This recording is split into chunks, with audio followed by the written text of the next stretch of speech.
Thank you. So, yeah, thanks for coming. What I want to talk about, Stuart, is the spirit of independence. Because famously, this year, remarkably, you pulled off a #1 album, which is virtually, I mean, how independent was the actual release? Is it a proper independent? It's a bit fuzzy now, isn't it? But it's, the spirit's independent, but in the business wise, was it independent as well? No, it's totally independent.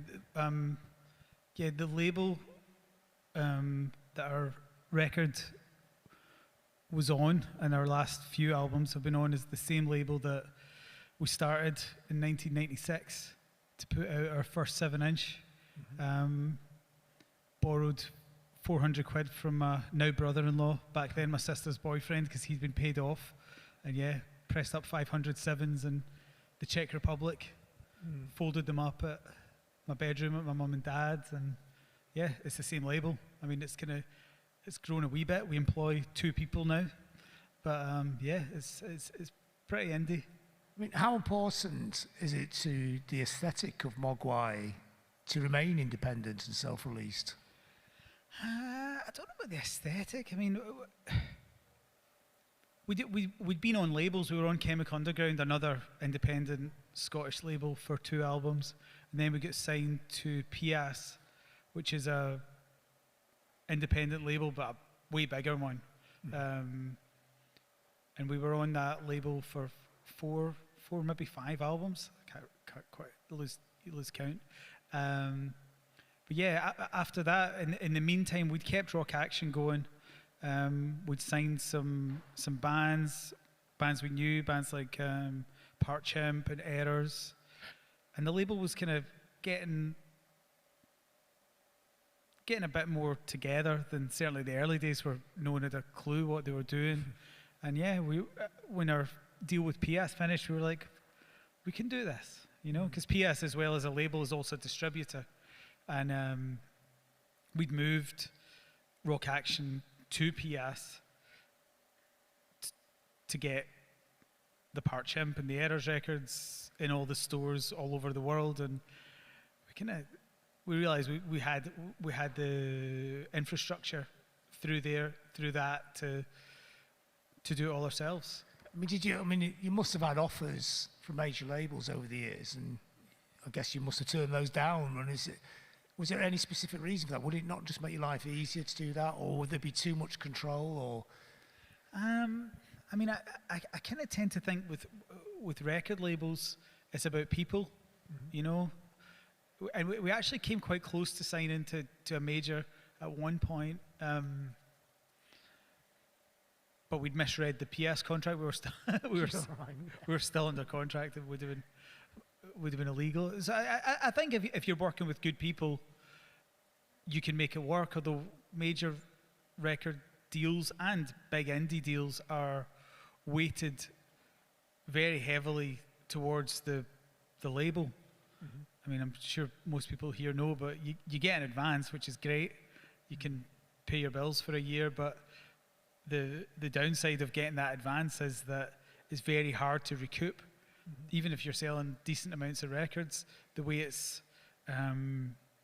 calculated is that your royalty rate is how it's calculated to you paying it back. So if you make 10 grand, it's only whatever it is, 15-20% of that goes towards the recoupment. So it takes a very long time to make the money back. So if you put your own records out, like we do, you don't get any advance. And if no one buys it, you're in deep shit. yeah. But we were quite established by that point, and quite confident that we could make it work, and we could actually use that to grow the label, which we have done. We've ended up working with some other artists, like Twilight Sad and Arab Strap, that I don't know would have been as confident going with us if we hadn't shown that we could make it work at that level. And you really have made it work this year, especially. I mean, over the years, of course, the band's always been pretty big, but this year you pulled off a #1 album, which is pretty remarkable, really. I mean, yes, you'll have some kind of machinery, but not all the machinery that a huge label has. I mean, it's quite a cottage industry #1. I mean, it seemed to me it got to #1, A, because it was a really good record, of course, but also just because loads of people kept retweeting the tweet to go and get the records, which, could you get any more digitally DIY than that? No, no. And it was really surreal. Like, when I got I think on the Friday when it came out, we saw it was #1 in the iTunes chart, which was quite surprising because I didn't know anyone even bought digital albums anymore. But that was quite surprising and amazing, obviously. And then we got the first midweek chart, and I didn't even know what it was. I got sent just 10 records and 10 #1 to 10, and then the artist and the record, and we were #1. And like Craig, our label manager, texting back, I was like, what is that? Like, I thought it was the Scottish chart, or I don't know, the vinyl chart, or something that in my head I could see as being #1 in. And he was like, no, that's the real chart. That's the real chart. And I was like, fucking hell. And my wife Elizabeth, she saw someone tweeting about the guy who was #2 at that point, Getz, the rapper, and she was like, they're really going for it. They're really going for it with this Getz thing, Getz for #1. And she was like, you need a hashtag, because she's a millennial, I'm not. And yeah, we just kind of ran with it. And yeah, it was amazing, the support we got from other musicians. A lot of people that we kind of grew up listening to, like New Order and The Cure and these people. So yeah, it was lovely, and I'm just glad we made enough records, because I've actually, like, mates of ours a few years ago, we got talking about all this stuff, and they'd been in a really good position, and then come the Wednesday they sold all the records, and obviously it just kind of sank. But we just made enough. I think we sold out of the records on the lunchtime on the Thursday or something. So that's okay. kind of the classic model, isn't it, for sort of what we could sort of call underground bands. The fans, the loyal fans, buy it in the first couple of days, and then no one buys it the rest of the week. So the midweek, and you crash out the charts. But you took it the other way around, down to that, to the goodwill, really, wasn't it? Yeah, and we were quite blatant about it as well. Like, if you're going to buy it, please buy it this week, because this might happen, and it's not the kind of thing that normally happens for fully independent artists. And also musically, our music's, in comparison to most music in the charts, pretty weird. So you did get to the most pop you probably ever got with the first track you released, which was it's actually a great pop song. Yeah, it is. And I think we've done that over the years, had kind of like the odd verse chorus songs. So that probably it probably helped too, because that was on the radio. Certainly Six Music played it a lot. So yeah, we're definitely grateful for all their support as well. So where did this spirit of independence come from? Is it something that came out of the music that you grew up listening to, or is it something that comes out of your background as well? Because you're quite politically like connected, aren't you? Not connected, but politically turned on, aren't you? Yeah. I mean, I'm a big supporter of Scottish independence. I don't know. I think musical independence, I think about as maybe it is connected. Never really thought about it too much, John. Just a smart guy. But yeah, I think independent music, and I think Manchester is one of the most important places for that, with what happened with Factory Records. I think Joy Division are, if they're not my favourite band, they're in my top 3 bands. Absolutely amazing group. And the fact that Tony Wilson had a dream of this label and then this venue, nightclub, and really changed the world with it. I think that's a really big inspiration. I know it was a big inspiration for Chemical Underground, and then Chemical Underground were a big inspiration for us, especially a musician-run label. They still are run by all the members of the band, the Delgados, and we loved being on that label, because they would never put us in a position that they were willing to be put in. And I think I like to think we're the same way. Although I wouldn't mind trying to get Arab Strap to do the John Lewis advert or something like that if I could, if I could get him to do it, cover a But also, Wham song or something. but also that idea of staying in your city as well, which is important with Factory as well. People stayed, because before that, people tended to move to London. Yeah. Would that be a thing that was in the backdrop of Glasgow, or did people tend to stay in Glasgow because it was just further away?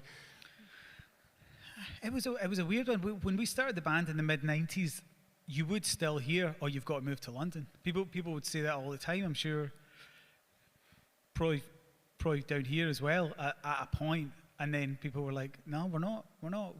We want to make our city better. We don't want to. We don't want to leave because the grass is greener." Like you were telling me about the Beatles, which I didn't know.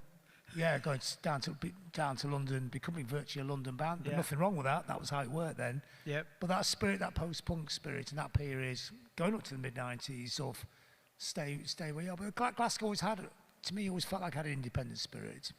Yeah.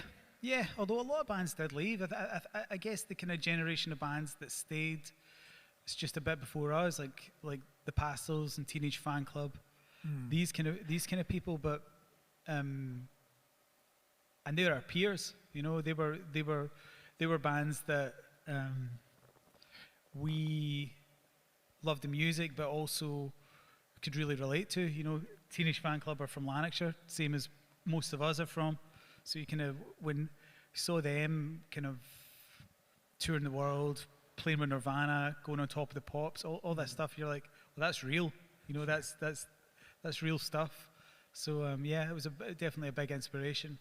And was there a community spirit with the bands? I mean, I know these bands, and I know the answer's got to be a yes, because these are very generous, kind of giving kind of people, like the Teenage Fan Club, Pastels. So when you're about, what, 2 years behind them? So would they be a big help for you when you were starting? I mean, I didn't really know them, to be honest. I think I do now, and they're wonderful people. But I think when we started, there was a music community, but it was the bands. I mean, there was bands like the Blisters, whose singer Alex went on to start Franz Ferdinand. Alex used to book the bands in the 13th Note, which was where all the bands played. You didn't have to pay money to play there. It's probably here too. You get some venues where like they make you sell tickets and all that stuff. It's a bit of a pyramid scheme or something. Yeah, I think a lot of those venues got run out of town about that time. Yeah, it's bullshit. But Alex, he booked the bands in the 13th Note. He would book bands like us, the Yummy Fur, Pink Cross, Eska, who I played drums with for a bit, and yeah, there was that kind of community, and I think the Pastels were part of that too. Stephen worked in the record shop John Smith's. Now he is one of the owners of Monorail Records. So he's always been, as far as back as I know, really supportive of the music scene in Glasgow, of the kind of independent guitar music especially. Yeah, I mean, of those bands over those 1.5 generations, really, there is a very spirit of independence, the way they operate, but also creatively as well. And I think in a way, you've come to scapulate that. I mean, not these bands will take. I mean, Teenage Fan Club write fantastic pop songs, very melodic. Your songs are melodic, but they're not as easy for people to get into, are they? You seem to take it another step further, don't you? And yeah, musically it's very different. I think the bands we were influenced by, I'm sure there's a crossover of influences. In fact, I probably like a lot of the same music, but the music our band was influenced by was probably a bit noisier, was bands like Sonic Youth, My Bloody Valentine, The God Machine, Joy Division, like I mentioned. This kind of stuff, maybe a bit darker, kind of more, kind of emotional, but in a different way.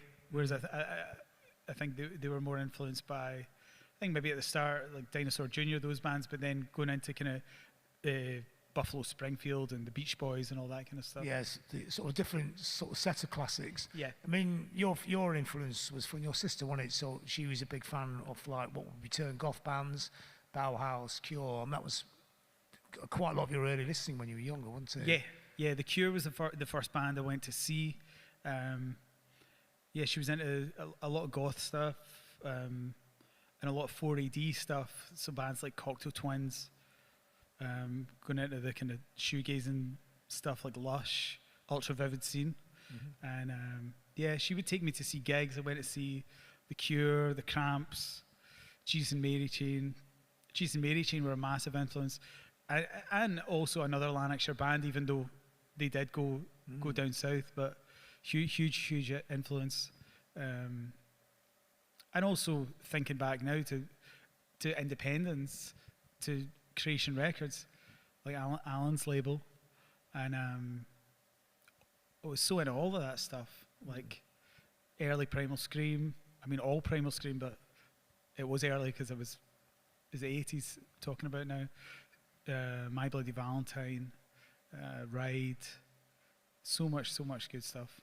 So would a band like the Valentines be a door owner, you know, because when they took it, they stretched it out and took it more of a noisier kind of trip, the longer, darker songs. Would that be something that's quite key to what you were doing? Yeah, I mean, I remember seeing My Bloody Valentine in the early 90s, and when they would do the big noise section in You Made Me Realise, it's blowing my mind, just as a kid, just being like, what the fuck is this? This is what's happening, looking down, my trousers are flapping.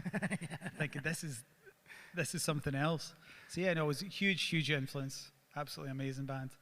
One thing that was always fascinated me about what you do is, yes, you do have a few songs that have singing in them and lyrics, but it's not really a key part to what you do. But you feel like you're about a lot of things with a lot of instrumental music, and I don't know how that works, but it does. I mean, I go to your gigs and I kind of know what all the songs are about, even though they don't have words. And is that something you're aware of? Yes and no. I mean, one of the reasons I've been thinking about this a lot recently, and the song, when we started the band, we'd half songs with lyrics and half without, and the ones without were just better. I mean, it might have been because I had nothing to sing about. I was just a teenager, you know, no, kind of. I mean, there's a kind of classic teenage pop thing, and that was never us stylistically. I'm not going to be like Pete Shelley, you know. And then I also think I'm not that great a singer. I'm probably better. Well, I'm a better guitar player, so it kind of the band was always just about what the noise and the sound that we could make within the band, not about me standing. Or Barry's actually a good singer. He's quite reluctant, but I think you've been a bit modester. I think your voice is actually. It's all right. Barry's a better singer. He like did it at uni and stuff. He's just hard to make him do that. One thing I always liked to see from the early days, you just did a very long instrumental piece, and then you just did this little introduction in between. Yeah. And the voice sounded so weird after all the cacophony and all the textures of the guitars. It seems amazing to hear like a little human voice in the middle of it all. And also really polite as well. I'm a nice boy. There's never any shouting. It was always... Yeah. No. For a while we were thinking about not doing it at all, and then we thought we'd just look pretentious, and then if someone breaks a string, it's going to be really awkward. So yeah, we did have the discussion whether to have a mic on stage at all at one point. So the way you approach making music, and it's interesting because I did the interview with Ed O'Brien yesterday, and I Radiohead are obviously a different band, but there's kind of crossovers, because what he does, his role in the band was creating textures and sounds with his guitar, not riffs and solos. And that's what you're doing. You're kind of playing electricity and playing pedals in a way, aren't you? Yeah. It does usually start with music, though. It's very, very unusual that something won't start with a few chords or a melody.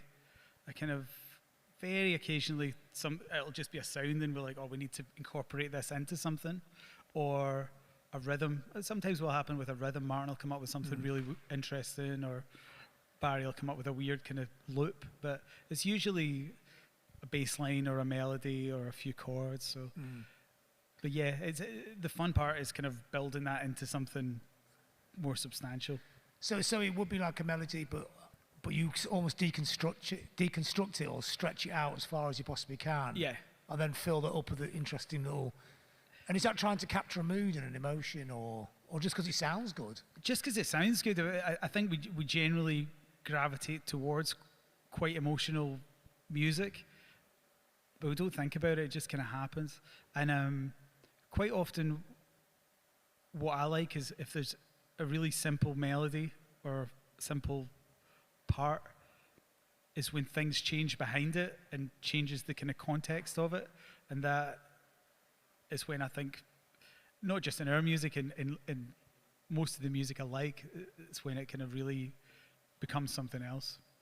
And is this like a lot of, you kind of jam this a lot and just see where it goes, or is it very worked out? Is it like? It's more worked out these days. That may change because Barry's come back, but when Barry was in Berlin, we'd kind of have to, we only had a certain amount of time we'd be together, so we'd kind of like share files and ideas and all that kind of stuff, and then get together. But now he's back, maybe we'll kind of get back to the old days of just getting in Because the room. he owned a bar in Berlin, so is the bar still there, or is he just? Yeah, the bar's still there, but I think he's going to come back. Or was this a pandemic sort of decision, or just a life decision, or? I'm not totally sure, to be totally honest. He just said he was, and we're like, oh, that's cool. I mean, how did you operate as a band in the pandemic? I mean, obviously not very much. I mean, could you write? Was it? Well, yeah. Well, the album was recorded during the pandemic. I wrote quite a lot of my songs during the pandemic. It was tricky. Yeah, it was tricky. The one major issue we had was how to record it. We had a plan. We were going to go to record again with Dave Fridman in upstate New York, and I still don't think you can go to America. So yeah, you're not allowed. But we still wanted to record with Dave, so we ended up just doing it on a kind of live link, and just Dave being kind of there on iPads, telling us what to do, and hearing everything that we did. So you were doing a studio in Scotland, in Glasgow, whether? No, but we did it in England actually, down England, yeah. not far from Birmingham. So you went abroad to England, yeah? Yeah, it's quite a glamorous trip. And then he would zoom in, or yeah. So he'd be mixing on Zoom. Well, this was the recording. He mixed it once we'd finished. Oh yeah, you sent the files over, but while you were doing it, while we were doing it, he was there the whole time. Moving the mics from a distance.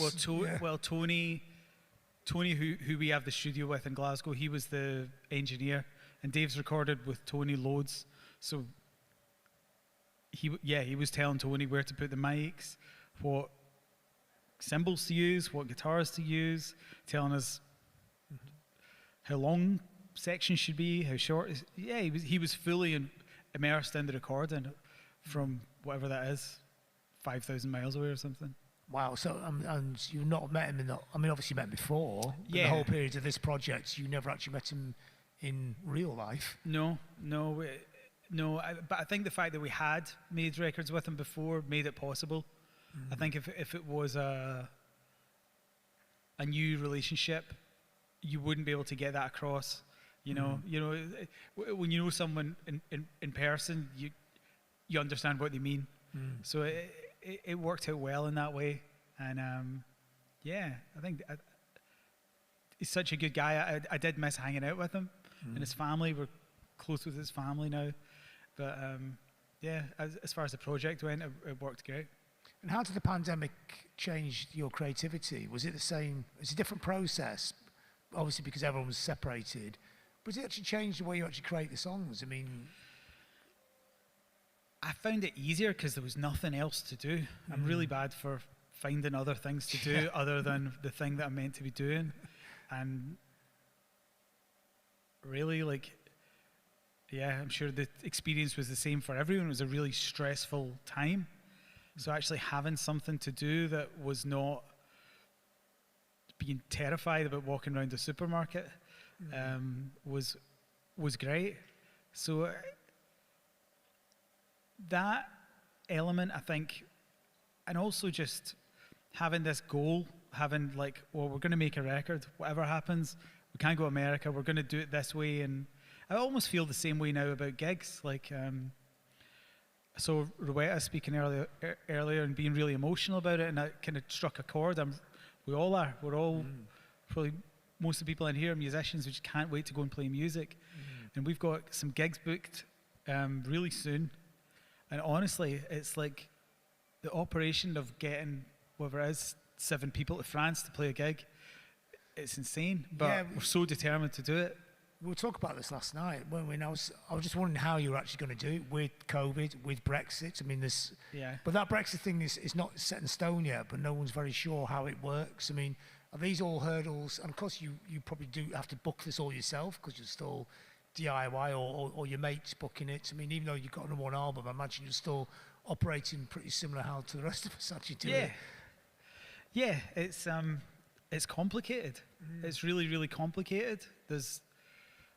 It's like only, I found out more today. There's only like a handful of places in Scotland that you can get the test to prove that you're okay to get into France. You've got to get the paperwork to show you've had both your vaccines.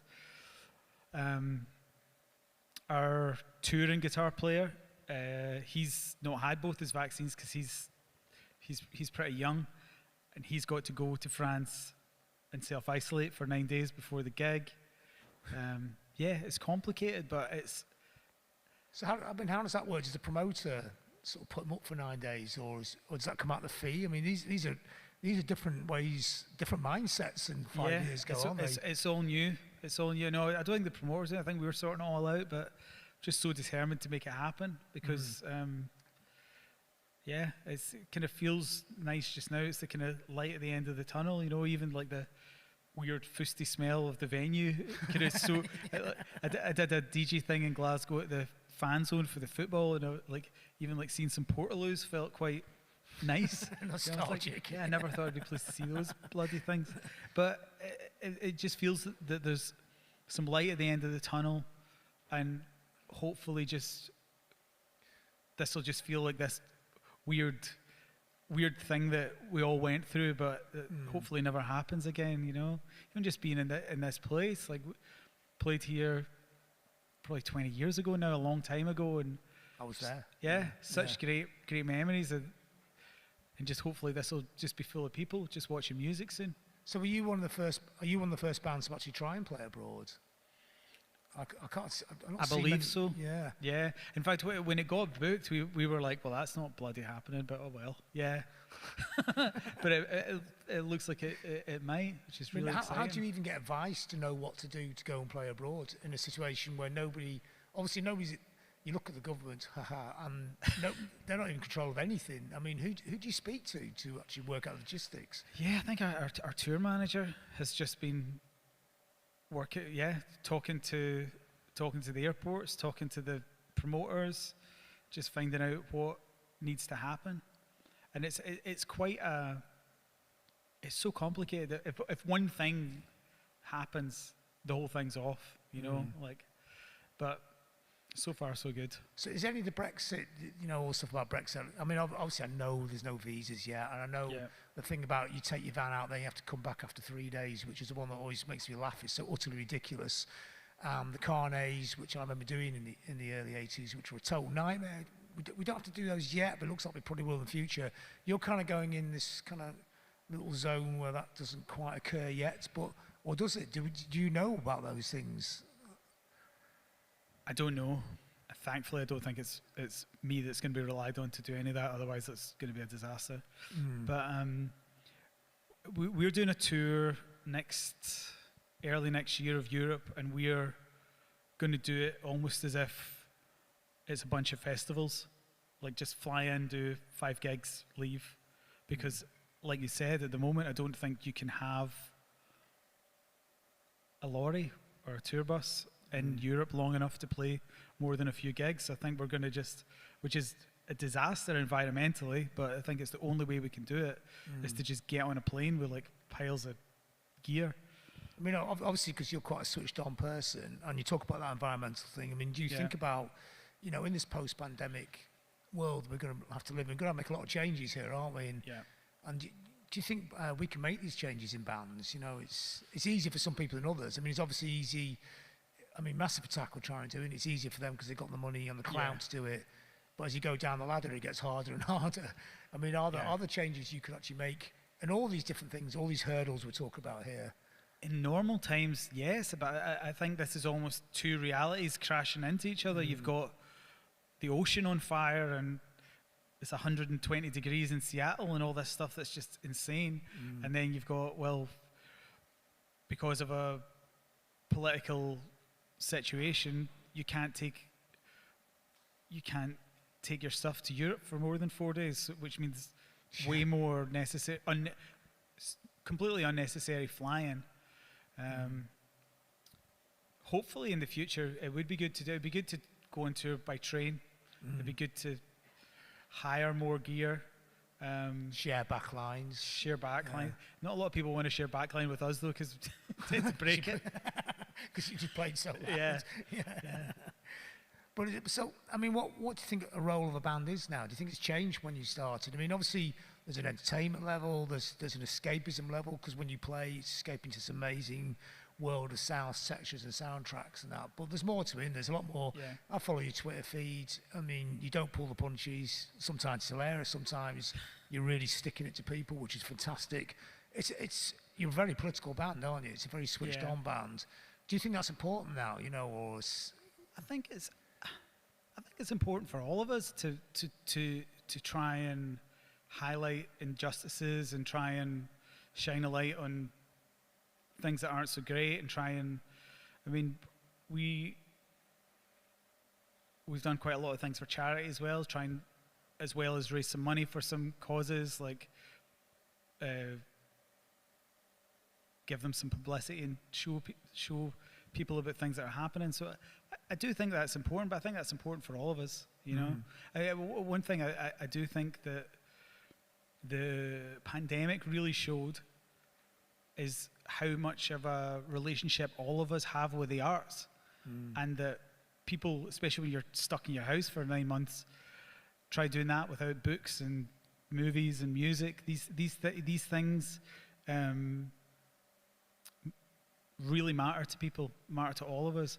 And I actually think that was one of the big factors with our record doing so well, was that people probably had really reevaluated their relationship with music. And we've been going a long time, so our music means a lot to people, thankfully. Really grateful for that. And putting out new music during that time, there was I felt a lot of kind of gratitude from people, that people were making things that could make their lives better a little bit. It is one of the odd things the last year and a half, that there's been so much great music released in such a weird vacuum. And I mean, I know people have got the time to do it, but it's still hard to get motivated, isn't it? You know, if you sat in your pajamas all day. Yeah, no, it is. And I think there was almost a lot of pressure. Like, you'd hear all these people saying they'd learned 4 languages and all this stuff, whereas a lot of people are like struggling to get out of bed and get some Weetabix or whatever. So it was a weird time, but I think people really appreciated what culture did for them, you know, and it's been a tough time for everyone. And I think certainly I really value people making my life better in that time. When you say people really valued it, obviously there's a small cabal of people who don't seem to value the arts at all, often quite getting stinging remarks off your Twitter. The government, isn't it? I mean, frustrating, isn't it? But as an independent artist, do you feel like you kind of exist despite the government? Or as a musician, do you wish they would actually help us more? I mean, it blows my mind how little they've helped music. Like Rowetta said earlier on, they've done more for buildings than they have for musicians. And even taking away what culture means to me and all of us and you, it makes this country an awful lot of money. You think they'd be trying to protect it? Like, these people like Adele and Coldplay and these people that generate crazy amounts of money, they didn't just appear like that. They didn't just appear. They went round playing in Europe. They went round playing small venues. If they don't nurture that pathway and at least try and protect it in some way, there won't be people like that the access to that level of success will be taken away. And it's not even just financially. That it kind of gives the UK kind of cultural standing in the world. You know, it's what this country's known for, and the fact that they bent over backwards to kind of help other industries, many of which were campaigning for Britain to leave the European Union, whereas every musician I know was saying this will be a disaster. This will affect our livelihoods, and they still seem more interested in public displays of racism, anti-immigrant rhetoric than they are about just protecting an industry that creates billions and billions and billions of pounds for them. I mean, do you fear for the future of musicians? I mean, obviously music will carry on, and they've still got their star machines and their colleges where they train people, and they've still got the rich kid bands, which, okay, I mean, everybody's got the right to make music, it doesn't matter about the background, but I do genuinely fear for the next generation of musicians coming out, like near where you came from, like Hamilton or Kilmarnock and those sort of edge of Glasgow towns. I mean, can these kids still can they still make music? And is that a concern? Do you worry about it? I worry about the music industry at large seems to be gravitating towards more privileged people. And that might be because the labels don't have money to send 5 people around the world in a van. So it's easier to get some silver spooner kids that have got their parents' credit cards to pay for it themselves. It might be that. It might be that this is happening because records make a lot less money now. Most people listen to music on YouTube and streaming, which doesn't bring in that much money, hardly any money. So that might be the case. And with the government being hostile towards our culture and industry, yeah, I do worry about it. I don't think people are going to stop making great music, but I think that the step from making it in your bedroom to playing it to 10,000 people is just going to be so much harder. It's going to change the type of people who can do that.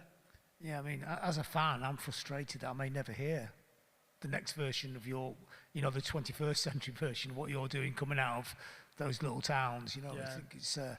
but as an independent artist who operates in an independent kind of way, is there a role that you think you can have? And obviously it's not your job to go and sign all these bands up, but as, maybe create a model for a future kind of generation of bands. Yeah, I mean, I would like to think that kind of band-owned independent labels is something that I see happening all the time, and I would like it if people saw that we'd done this and went, well, we can do that because they can, like we're not like some crazy Steve Jobs geniuses. We're just a band from Lanarkshire that made 507 inches and didn't stop making music and putting out records.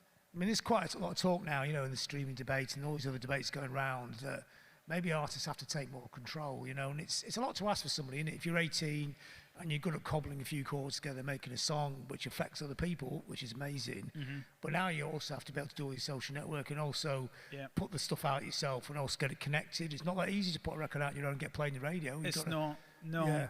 It's definitely not, and some people aren't. I mean, we've got a record label. Some of the bands on the label are amazing players, songwriters, singers, but it's not in their makeup to be able to speak to distributors and all that stuff. I do think that I think there is some promising things, though. I think that people are valuing music more.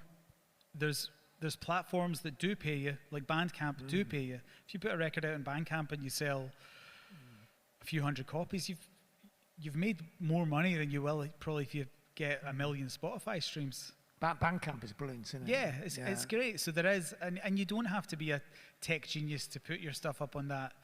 So there are avenues. There's the accessibility of music now is amazing. I know people moan about lots of things, and there are things that are far from ideal, but if you'd said to us when we were teenagers, oh, you'll just you can listen to any bit of music ever recorded on your phone Yeah. for free. You'd be like, no chance. It just seems pie in the sky. So I mean, you can dwell on the negatives, but there are so many positives as well. And maybe the government being worse than useless will inspire people to make some really, really anti-authority music. You know, like I hear so much like grime and UK rap that's like so visceral, and you know, young kids are really angry, and you can hear it. You know, it's kind of like punk would have been back in the day. It's really good. So there is a lot of great stuff happening. It's easier to hear music. So yeah, I think there's definitely reasons to be optimistic. It is interesting, isn't it? Because despite all these hurdles, despite all these barriers, there seems to be more music getting made now by more people than ever before. It's just harder for everybody to hear it, isn't it? Yeah. Well, it can be overwhelming how much there is. And so, do you find this quite frustrating though? Because I mean, really, if you're an artist, you just want to make your art, don't you? And there shouldn't be all this stuff going on. But of course, if you're a socially connected person, it's important, all this thing. But would you rather you could just make music and this stuff wasn't even a problem, didn't even exist? I don't know. I guess it's just phases in your life, isn't it? I mean, like I look back to when we started the band in the mid-90s, and I think about things that happened, and it barely even crossed my mind. You know, I just at that point, just completely obsessed with making music, obsessed with going to play gigs, trying to find someone to hear your music, all that kind of stuff. And I think as you get older, you kind of see the world in a wider way. But I think it's just a different kind of different worldview as it changes as you get older. So no, I'm lucky. I can make music as all day if I want to, and I'm really privileged to be in that position. So I definitely wouldn't ever take that for granted.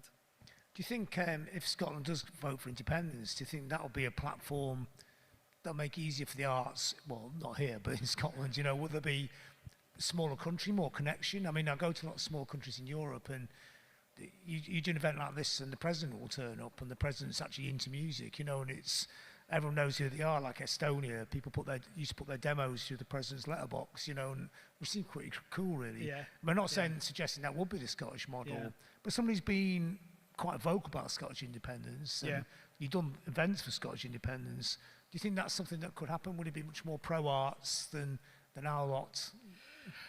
Well, you couldn't be less pro-arts than we've got right now, trying to shut us down. But I'd like to think so. I guess it depends on the governments we vote for. I do think you make a good point about kind of localization. I mean, you kind of look at how amazing and how much it's punched above its weight a country like Iceland has. You know, it's a really small country, small population. I'd love to think that something like that would happen in Scotland. I mean, it just bums me out so much that the removal of the EU. You know, even like just across the road, we're looking at that really cool square with all those restaurants paid for by the EU. Yeah, it's just like, well, what have we done? This is mental. Well, we didn't do it here. But no, I know, and we didn't do it either. But it's just a shame. It's a shame, but yeah, it's good to not rely on governments, but a little bit of help would be nice here and there. I think if they were done properly, they'd be good, but they never seem to get done properly for some reason. It seems to be the wrong people in the governments, doesn't it? Yeah. Well, I mean, I remember when we started the band was round about when Tony Blair came in and they stopped hassling you to get a job, which was a huge thing. So many of my friends, like Alex from Franz Ferdinand, he's been quite vocal about it, that he wouldn't have been able to write all those songs that went on to sell millions of copies. Well, but that was always a myth, wasn't it? Because it wasn't like, and this is the idea that musicians are just lazy people trying to avoid working, where in fact musicians are working really hard to make something that was actually going to be good for the economy and the benefit of the community eventually, wasn't it? And it was a job, or whatever you want to call it, that had a value that wasn't valued at the time, wasn't it? Yeah, I mean, I think there is a sort of two forces against each other of the kind of like the establishment that just they don't like the arts. They just don't like it, and they don't like the fact that Why is that? What's your idea on that? I don't think they have souls. Yeah, yeah. And I think that to really appreciate art, you need to have a soul. They like money more than beauty, you know. And so they don't even see the money side, like we were saying before. The money is actually quite key in the arts. It actually makes money for them. It makes an insane amount of money, but they just don't. They see someone, I don't know, like they see the city as it blows my mind that they see that as a sort of honourable way of making money, whereas money from the music industry they take it for granted. You've got to presume that they think it's going to happen, whatever they do. Yeah, I think they think that we're so crazy we do it despite all the problems, which we kind of would. But it shouldn't have to be like that, should it? No. But I mean, it's a dangerous game to play because I mean this thing with the lorries, which is it just beggars belief. That's a huge industry, and it's not just us jumping in a van and going doing a few gigs. It's Rod Stewart going around playing football stadiums all around the world. You know, it's really big level stuff that is now in total jeopardy of existing.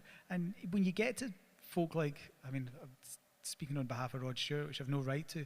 I mean, if I was him, I'd just be like, well, I'm not going to bother. He doesn't need to. He's a patriotic Scotsman. Yeah. Like you are. But it's quite interesting because a lot of these millionaire rock stars who were very vocally pro-Brexit have actually read the small print now, like the bloke from Iron Maiden or Roger Daltrey, and it isn't quite what they thought it was. Yeah. I wonder what they thought it was. I know. Must be smart people. I think the Roger Daltrey thing was we can make it in the 60s and we weren't in the EU then, therefore the world is exactly the same as it was then. Yeah. But it's a completely different model now, isn't it? Yeah, and I think, I don't know if it was you I was speaking to about it, but there was an agreement amongst the European countries, even if it wasn't ratified, there was an agreement, and this Brexit has completely dissolved that. So like we're kind of, I mean, it's the equivalent now of us being in a band in Iran and be like, oh, we're from Iran, can we just come and play? And they're like, well, wait a minute, maybe not. Like, yeah. Do you think, I mean, one of my fears is that it's probably going to have a cultural effect. I mean, initially, it's going to be practical and financial difficult, but will Europe now see us as being this kind of grumpy country? And their image of Britain in the 60s would be, I don't know, Brian Jones or John Lennon or whatever, but now it's Nigel Farage. You know, that's what they think an English person looks like. And eventually, because our bands aren't touring there, we're going to become like a cultural backwater. And is that something that concerns you, or do you think we can override that? I think that maybe in the larger population, but I think people who love music know that people who make music are not those kind of people, you know, and they'll probably realize that it's even harder for people like us to go and play in their towns. So I think they'll be just as welcoming, and I'm sure the kind of horror in the music industry about Brexit people will know about that. I just think more the young bands, because it's going to be hard for them to get into Europe. And if I was a German promoter booking a German festival, would I want to have like your guys got 9 days quarantine and you've got to do this and that, and then there's a Brexit problem, their truck's going to get all the way to Berlin, it's going to have to rush back home again. When you could just book a German band for the next town to fill that spot, is this the sort of thing that's going to be happening in the future? Or are we going to find solutions and get around all this? Yeah, that probably will happen. But yeah, we just need to work our way through it. You know, we just need to lobby the government to try and remove the kind of, because this was a decision made by the UK government. I think they were offered a kind of visa amnesty from Europe. You know what? It'll probably change. It'll probably change when it affects their mates, when like it affects the London Philharmonic and all that stuff. Yeah. When it's actually someone they went to boarding school with, kind of gives them a hard time about it. Or it could end up as being this bigger nightmare as getting visas to go to America. I mean, hopefully that's not the place we're going to end up, is it? Yeah, I hope not. I do think things will work their way out, but yeah, it's not ideal. So what's actual plans now? You got the 2 gigs. You got a British gig as well, haven't you? Yeah, we're playing in London next February. Hopefully, announce some more soon.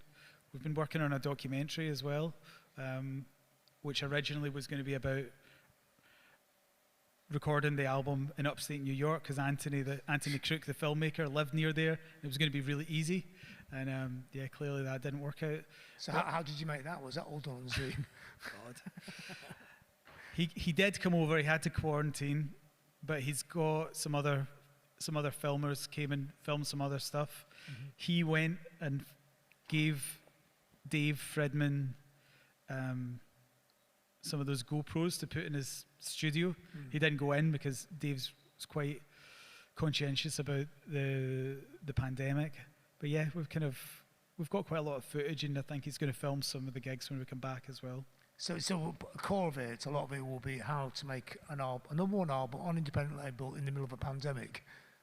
That's how it's ended up. Yeah, that wasn't the plan at the start, but yeah, it's. I think he's spoken to some other people involved that have been involved in the band over the years as well, and yeah, I'm interested to see how it all turns out. I think it's great. I think that's a really important cultural, eventually historical sort of snapshot. Yeah, I mean, hopefully this is a one-off and people see it in God, 10 years' time. They're like, bloody hell, it must have been really hard playing the drums with a mask on, you know? Okay, so we've got about 10 minutes left, so any questions from the floor? Silence. Doesn't have to be about me or you. You can ask us anything, like, where's good for lunch around here, or anything.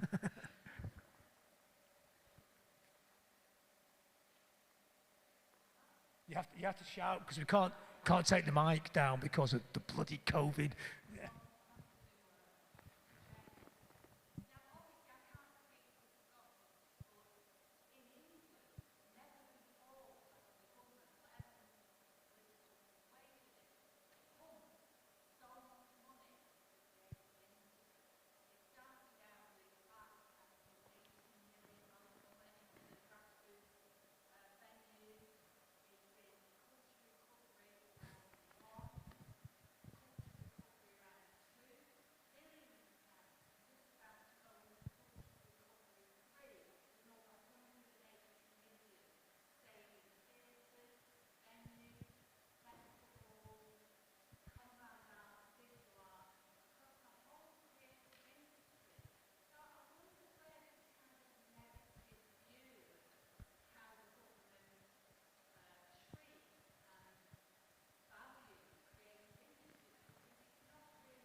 I mean, I'm glad that they're putting money into venues. I think that's great, and saving cultural organisations. But I think the reason we were talking about it was because of the post-Brexit arrangements with Europe, which have been that the UK government declined a reciprocal visa situation. And have also got a situation that we mentioned in passing where a lorry can only be in Europe for 3 days, which as a touring musician makes life almost impossible, you know? And actually there's an irony in the UK government being so supportive of all the venues, in that it's going to be really, really hard for anyone to come and play there, apart who's not a UK citizen. But I'm glad they're doing that. That's good to hear. So, but probably more practical than financial, Karen. That's.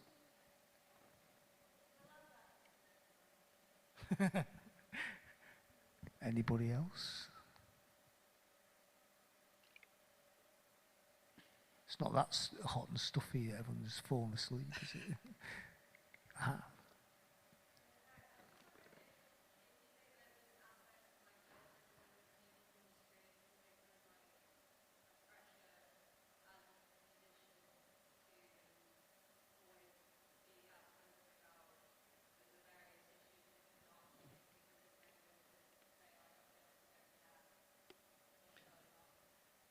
Do I think?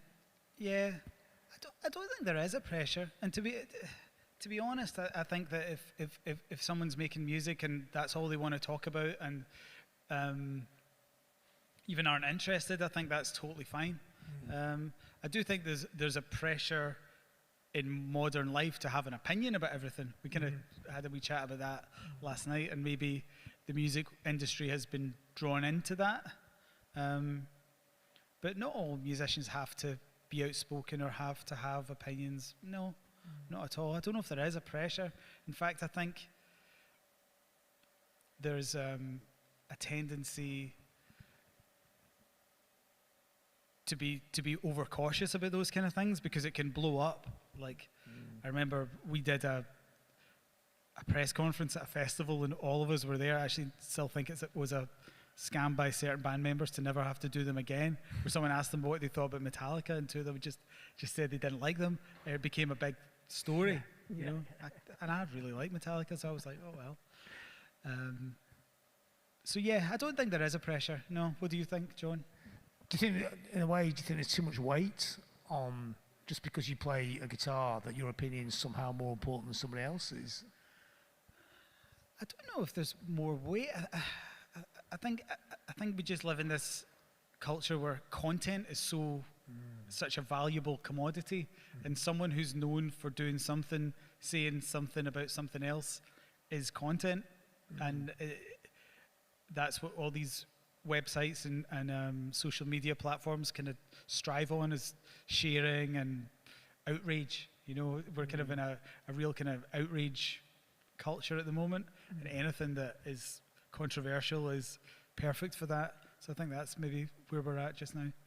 And how do you cut through that? How do you navigate that? I mean, because yes, you have opinions about the way the world should be, but you just basically, for someone like you, with a #1 album now, so you're kind of got a little foot in the mainstream somehow. Yeah. You just say what you feel, and that's what you feel, and that's it. It's not like for effect. That's just Yeah, it's not for effect. I mean, it can be overwhelming. I've kind of found myself kind of deleting some of these apps off my phone for a month or two, just because it's hearing everyone's opinion about everything all the time can be exhausting, you know. And I think it can be quite a nice thing to kind of avoid it for a little while, to kind of reset and get back to the olden days. We had to pick up a newspaper to find out about things. Do you think we live in a sort of culture now? It's just lots of shouting and no listening. Yes, yes, and maybe I'm guilty of being a shouter. I should I should do a bit more listening. But yeah, no, there is a kind of everything turned up at 11, everyone angry. I mean, the irony is there's a lot to be angry about. You know, you kind of think about what constituted a scandal 20 years ago, and it seems twee.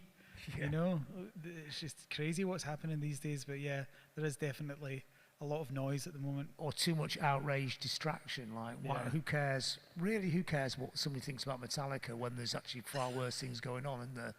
Yeah. 100%. Yeah.